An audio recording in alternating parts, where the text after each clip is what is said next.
यही साला पागल था जो स्टॉक मार्केट में क्रेडिट कार्ड के रुपए लगा दिया। मुझे तो पता ही नहीं था कितना बर्डन आने वाला था। एक साइड क्रेडिट कार्ड का बर्डन, ऊपर से ये मार्केट टूटा जा रहा था। मैं पूरी तरीके से पागल हो जा रहा था कि क्या करूं क्या ना करूं। दोस्तों आप मानेंगे नहीं, HDFC बैंक, ऐसे तो 3 बैंक का मैंने बताया, पर मैं आपको इस वीडियो में HDFC बैंक की ही पूरी डिटेल बताऊंगा। शायद आप भी कभी क्रेडिट कार्ड लेना होगा ना तो 10 बार सोचेंगे। पहले तो बैंक ने मुझे क्रेडिट कार्ड दिया था जिसमें मुझे 50,000 की लिमिट दी थी और मैं हार गया था ना, तो पता नहीं कहाँ से पता चल जाता है। मुझे फ़ोन करके बोल रहे सर पर्सनल लोन चाहिए तो ले ले। अब भूखा यहाँ पे कोई भी इंसान होगा, लालच के ग्रीडी हो गया है, तो वो तो मार्केट में पैसा कहीं से भी ला के लगाएगा, तो कंपनी का पैसा ही लगा दिया। तो मैंने भी पर्सनल लोन ले ली और 32,000 वापस जो था, वो 1 लाख तो चला गया था और 32,000 वापस मैंने घुसा दिया। और इस बार में ये जो घुसा है ना, उसमें इंट्राडे प्लस ऑप्शंस किए हुए हैं। ऑप्शंस बहुत ही खतरनाक और हाई रिस्क की गेम होता है। अब तो सेबी को भी पता चल ही गया ना, इसीलिए तो यहाँ पे रोका। डिस्क्लेमर दिखाते हैं कि भाई यहाँ पे 90% लॉस होता है और 10% ही प्रॉफिट होता है। बात बिल्कुल सही है। चलो वो तो बाद में बात करूँगा नेक्स्ट वीडियो में। ये अभी बताता हूँ कि यहाँ पे क्या हुआ था HDFC बैंक में। तो मैंने 5 से 6 महीना तो पैसा मैं पे नहीं किया, जो कि ऑलमोस्ट 50 से 60,000, जैसे कि 32,000 तो उन्होंने मुझे लोन दिया था, प्लस उसका जो क्रेडिट कार्ड का था ना कुछ लिमिट 15-20,000, तो वो भी मैंने उठा लिया। मैं पागल। पेटीएम के थ्रू वॉलेट टू बैंक में ट्रांसफ़र किया, चार्जेस दिया और ऑलमोस्ट जो 45,000 था ना, वो भी वहाँ पे मैंने लॉस कर दिया। आया बर्डन चालू होने का।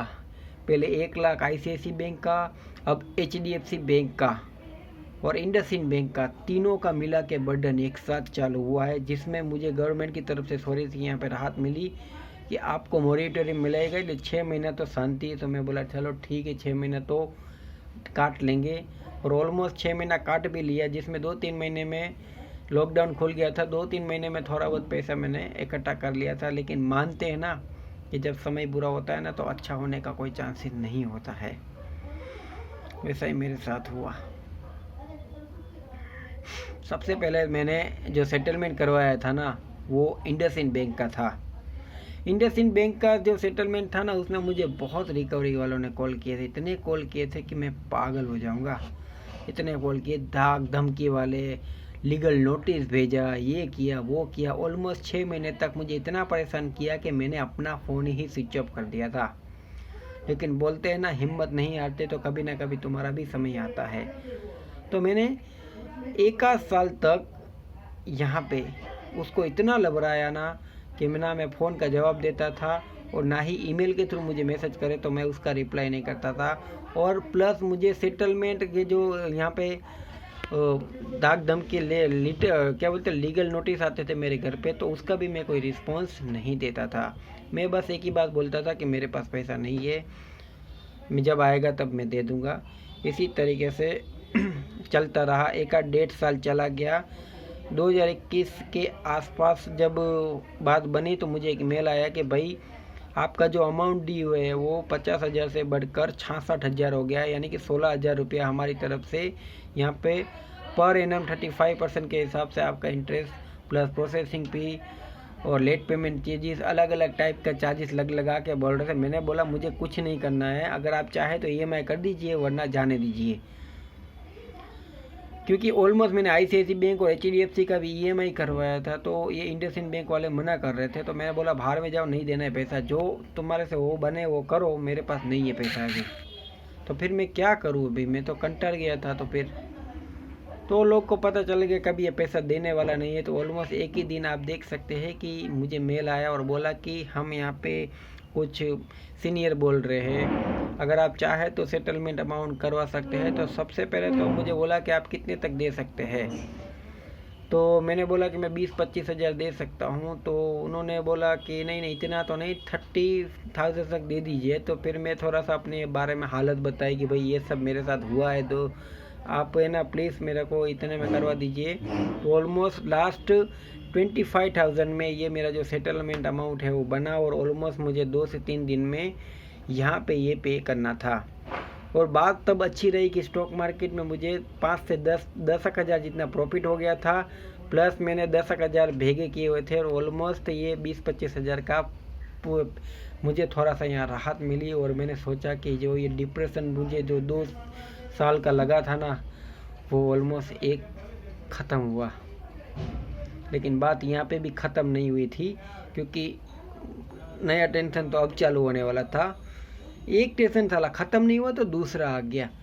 अब घुस गया HDFC बैंक। अब मैं क्या करूं? मैं 2, 3, 4, 5, 6 महीने तक तो उन लोगों ने कुछ मांगा नहीं। 6 महीने के बाद जब यहाँ पे मैंने 3-4 हफ्ता भरने के बाद नहीं भरा ना हफ्ता, तो वो लोग को समझ गए कि हफ्ता भी नहीं भर रहा है। और मेरा जो EMI था वो भी मैं पे नहीं कर पा रहा था, क्योंकि स्टॉक मार्केट में जो भी मैं कमाता था तो उसमें ऑलमोस्ट जो मेरा पैसा था ना वो चला ही जाता था दोस्तों। क्या करूँ? थोड़ा बहुत प्रॉफिट हो रहा था तो वो सब के सब मैंने यहाँ पे सेटलमेंट में लगा दिया और वापस वही हालत हो गई थी। वापस मेरा जो डाउनफॉल हो रहा था वो चालू हो गया और जाते जाते ऑलमोस्ट डाउनफॉल ही रहा। ऑलमोस्ट 1.5 साल हो गया। और वो जो आपको बताया ना कि जो 66,000 वाला था वो ऑलमोस्ट 96,000 तक पहुँचा दिया। आप सोच सकते हैं 1 लाख में 4,000 कम। जो 50,000 का जो क्रेडिट कार्ड था तो उन्होंने 90,000 तक पहुंचा दिया। कितना बड़ा डिप्रेशन होगा। मेरे घर वाले को तो पता भी नहीं था और आखिरकार जो होना था वही हुआ। एक दिन मेरे घर वाले को पता चला जब मेरे घर पे ये जो लीगल डिमांड नोटिस आई HDFC की, plus settlement sorry for that तो स्टेटमेंट जो होता है वो दिया घर पे, तो फिर भांडा फूटा। भांडा ऐटा फूटा कि मैंने कुछ बताया नहीं था उनको। बस थोड़ा बहुत मैंने बोला था कि हाँ वो शेयर बाज़ार में चला गया था और ये भी बैंक का पैसा था, तो वो लोग थोड़ा तो गुस्सा किया।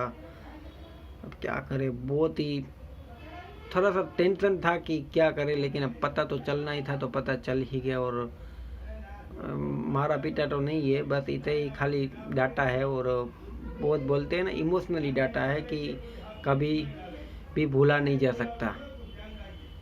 और आखिरकार जब मेरे पास पैसा नहीं था ना, तो मुझे एक दिन एक रिकवरी एजेंट घर पे आया और बोला 96,000 रुपीज़ अगर आप देना चाहते हैं तो दे दीजिए, अदरवाइज़ आप है ना ये सेटलमेंट अमाउंट है कुछ 42,000 का वो पे कर दीजिए।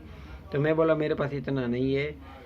तो बोलते इससे कम में नहीं होगा, वरना आपके ऊपर कोर्ट के थ्रू यहाँ पे लीगल नोटिस के साथ आपको उठा लिया जाएगा और वहाँ पे कोर्ट में बिठा के आपके पास मेरा पैसा मांगेगा। तो मैं डर गया था दोस्तों। और मैंने ऑलमोस्ट मैंने बोला थोड़ा सा कम कर दीजिए, तो उन्होंने बात करके बोला कि 1-2 दिन में अगर आप करवाते हैं तो आपको ये 38,000 में पड़ेगा। तो ऑलमोस्ट मेरी मम्मी ने यहाँ पे मुझे कुछ 24,000 दिया था और बाकी जो था वो मैंने यहाँ पे मेरा जो पगार आया था वो, और जो शेयर बाज़ार के अकाउंट में डीमेट अकाउंट में थोड़ा बहुत पैसा पड़ा था, वो मिला के मैंने कुछ 38,000 इकट्ठा करके उनको दिया था। 1-2 दोस्त जो भी थे रिलेटिव जहाँ पे मैं काम करता था वहाँ पे भी पैसा मांग के ये सब कुछ कंप्लीट करके मैंने दिया हुआ था। मैं बोला बाहर में गए शेयर बाज़ार। सबसे पहले ये जो बर्डन है ना, 2 बर्डन था, मैं सोचा कब ख़त्म होगा, लेकिन 2022 के एंड में वो भी यहाँ पे HDFC बैंक का जो सेटलमेंट है वो मैंने करवाया था।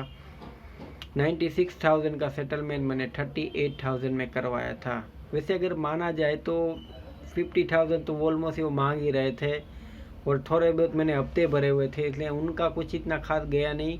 मेरा ही सिविल स्कोर है वो पूरी तरीके से डाउन हुआ था। फाइनली मेरा सेटलमेंट होने के बाद मुझे एक लेटर मिल गया था।